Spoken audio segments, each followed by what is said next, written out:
sa akin. Ako po ay matagal na gumagamit ng iba't ibang klaseng food supplement kasi po ako naniniwala sa mga food supplement kaysa po, although hindi po ako against sa mga doktor or sa mga synthetic na mga gamot, pero mas yung po ang pinaniniwalaan ko mga food supplement ko.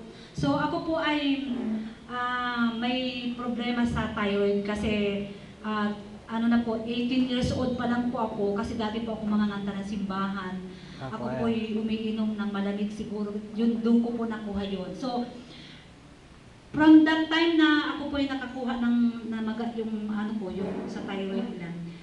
Nagpapadoktor po ako pero hindi po ako, ayaw ko magpo-opera. Kaya sabi nga po sa akin, marami sa akin nagsasuggest na, uy, pa-opera muna, pa-opera. Ayaw ko po talaga, talagang sabi ko, Panginoon, Lord, sabi ko, alam ko na ikaw ang great healer at ako'y naniniwala na may gagamitin ka na isang, yung herbal na maaari magkaroon po ng kagalingan sa aking ano.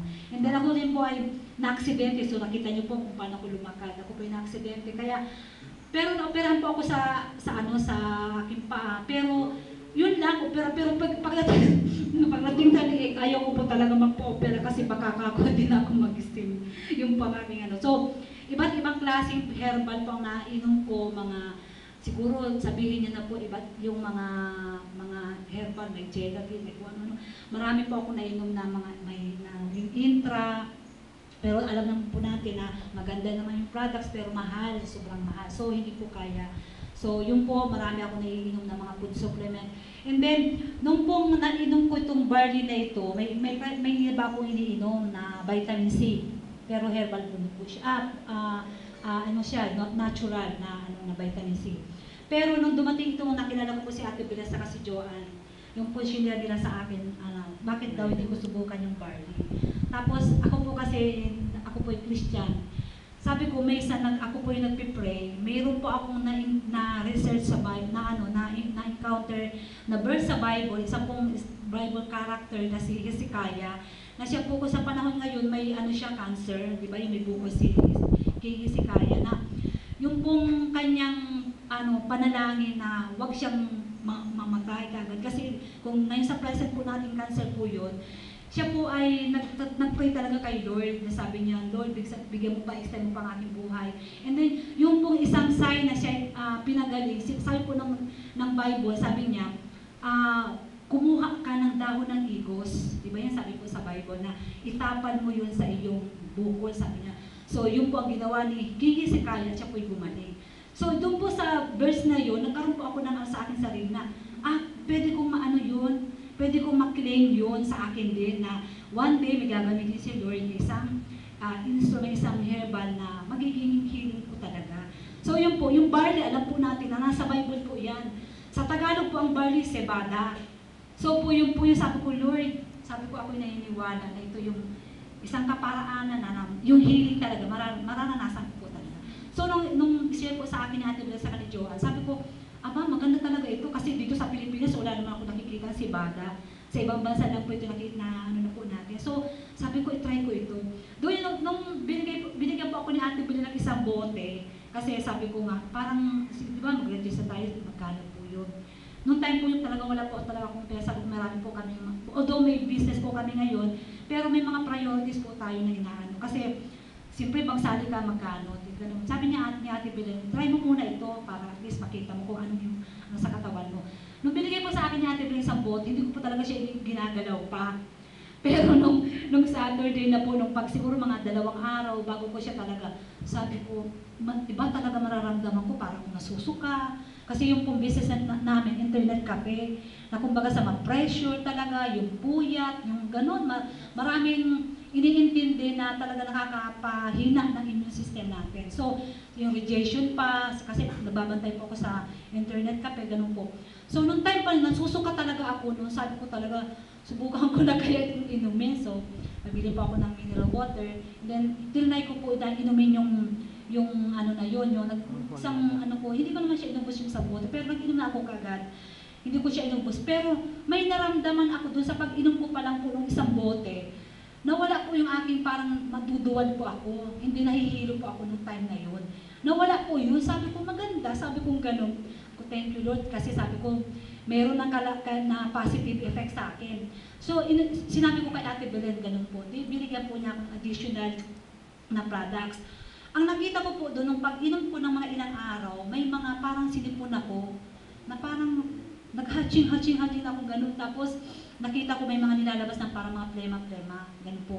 Tapos, yun ngayon, after 10 days na po ako uminom ngayon, ang nakita ko po doon, hindi na po ako gaano napapagod. Yung po ang talagang naano ko po na, sabi ko parang gusto ko kahit gabi, may mga time kasi na hindi ako makatulog. Yung po ang ano ko naman noon, nung hindi pa ako umiinom ng barley. Hindi po ako nakakatulog na kasi yung insomnia parang ganun.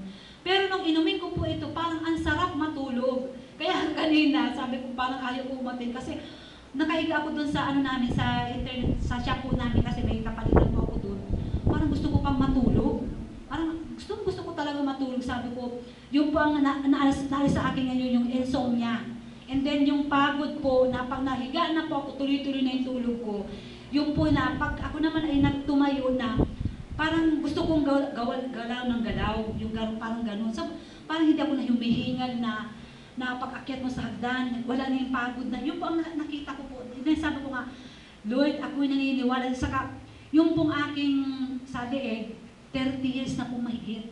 So, hindi naman po natin ina-expect na sa 10 days pa lang, instant na kaagad na ma-healing na kaagad. Ako naniniwala na gradual po nagagawin po yun ng Lord. Ang mahalaga po doon, may nakita akong positibo. Sa pag-inom ko po ng barley, nakita ko po yung positibo na eto, maganda ang resulta sa akin. Kaya sabi po ng asawa ko, sige nga, tuloy-tuloy. Kasi yung asawa ko din po, mayroon din problema sa kanyang health. And then ako po, yung asawa ko po, kung ano po yung product na ini-endorse ko, yun din po, iniinom din po niya. Pero kasi masarap po yung barley. Nakikipag-unahan po sa akin, sabi niya, ako rin, sabi niya, sabi ko talagang kailangan natin ito yung talagang madagdagan pa yung ating products and then magtrabaho tayo at yung iinumin natin magiging libre na lang. Ang nakita ko pa pong magandang bagay dito, may pastor po kami na nag-share sa akin kahapon, nakachat ko siya kahapon. Sabi niya, ate, magandang barley. Sabi ko, member na ako kasi member na rin po pala siya ng barley.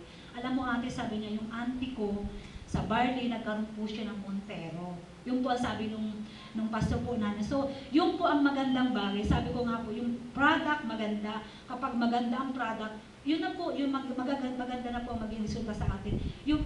Sa product po kasi, tinitingnan ko yung benefits muna. Yung health benefits. Kapag maganda yung health benefits, yung pong patungkol sa pera, yung sa financial, saka na lang po yun. Kasi, di ba yung sinasabi natin, health is wealth. Kapag tayo malusog, yung pong ating financial din, magiging parang mayaman na din tayo. Kasi yung pong maraming sakit, doon po napupunta sa mga gamot. So yun po yung aking dream, yung talagang prayer ko sa Lord na yung aking health. Kasi sabi ko yung Lord, this is the time, Panginoon, na maranasan ko na. Kasi 30 years na po, single pa lang po ako, meron na po akong problema dito. Mabuti nga po nakapanganak pa ako, nagkaroon pa ako ng mga anak. Kasi minsan po may nanligaw sa akin kasi meron na po nababakat noon dito sa leeg ko noon. Kasi pag uminom pa ako ng maraming food supplement, para siyang lumili talaga siya. Tapos bigla naman siya pag medyo hindi na ako nakakainom, meron naman siya. Kaya dapat talaga tuloy-tuloy ang aking pag-inom. So nakita ko yun nung minsan nag-call sa akin noon, sabi niya, ay meron siyang ganyan, pero baka hindi na yung mga anak, sabi niya gano'n.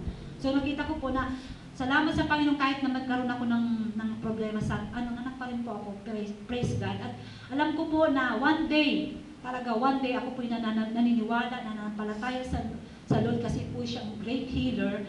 Ginagamit lamang po niya itong mga instrument na ito upang yung herbal na ito, upang yung kagaling ng isang tao ay magkaroon po ng katuparan. Kasi sabi po sa Bible, ang lahat ng punan yan ay under po sa ating kapangyarihan. Yung pong herbal na yan, yung mga gamot, yan po ay nasa atin pong ilalim. Kumbaga sa under po natin yan. So yung pong mga herbal na yan, yung po ay maaaring gamitin po sa atin. Upang yung healing po natin, yung good health po natin, ay maranasan po natin. Kasi nung pong mga panahon na yung mga yung pong mga old times po, marami pong mga tao ang mahahabang buhay. Kasi nga po dahil sa mga pagkain na mga natural. Ngayon po tayo may bibihira na po yung mga humahabang buhay kasi yung pagkain po natin, marami po tayo nakakain ng may mga toxins na po. So yun po yung nagiging resulta ko. Kaya ako po yung naniniwala na itong bar na ito is a blessing na talaga nagbigay ng Lord kasi ito po yung binigay sa atin na upang yung healing po ay maranasan ng bawat isa. Kaya salamat po.